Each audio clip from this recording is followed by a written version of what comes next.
আসসালামু আলাইকুম। আশা করি সবাই ভালো আছেন। আমি দীর্ঘ অনেক দিন যাবৎ সুইজারল্যান্ডে থাকি। তো থাকা অবস্থায় একটা জিনিস খেয়াল করলাম, সুইজারল্যান্ডে আপনার অনেক খেলার মাঠ বাচ্চাদের জন্য। এটি কেন জানেন? এটি কে করে? এটি সরকার থেকে করে দেওয়া হয়। কেন? কারণ সরকার থেকে করে দেওয়া হয় কারণ হলো যে দেখতে পাচ্ছেন পিছনে খেলার মাঠ, এটা কিন্তু বিভিন্নভাবে খুব দৌড়তে পারে, বাচ্চারা যেন দৌড়তে পারে এটার জন্য।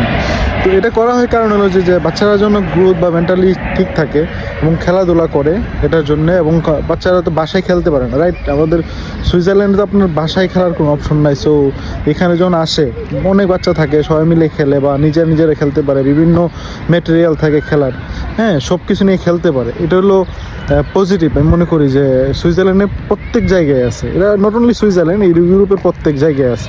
যদি বাংলাদেশে আমরা মাটিতে খেলি, এটা আসলে এখানে নিজের টাকা দেখেন তো এখানে কিন্তু না।